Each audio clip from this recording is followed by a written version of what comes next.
ঈদুল ফিতরে প্রেক্ষাগৃহে মুক্তি পেয়েছে শাকিব খান ও কলকাতার ইদিকা পাল অভিনীত সিনেমা বরবাদ।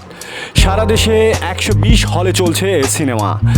ভেরিফাইড ফেসবুকে এ তথ্য দিয়েছেন শাকিব খান নিজেই। বরবাদ সিনেমার হল লিস্টের একটি ছবি শেয়ার করেছেন তিনি। ক্যাপশনে লেখেন, ঈদ মোবারক।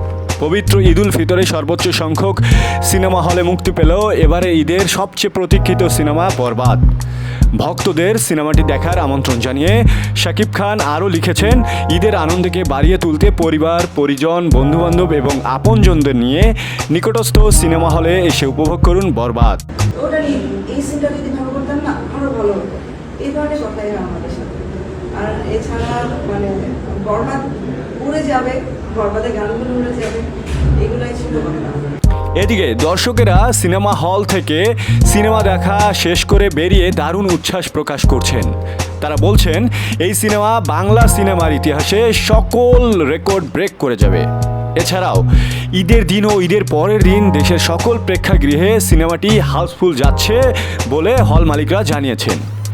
এদিকে সিনেপ্লেক্সগুলোতে দেখা গেছে এক সপ্তাহের অগ্রিম টিকিট নেই, সব বুক করা হয়ে গেছে। পরের সপ্তাহের টিকিটের জন্য দর্শকরা ইতিমধ্যে বুক করা শুরু করেছেন। এছাড়াও সিনেমা হলগুলোতে হাউসফুল যাচ্ছে ঠিকই, কিন্তু অনেক হলেই সিনেমা দেখতে না পেরে দর্শকেরা হতাশ হয়ে ফিরে যাচ্ছেন, কারণ টিকিট নেই। টিকিট নিয়ে অনেক সিনেমা হলেই হাহাকার পড়ে গেছে।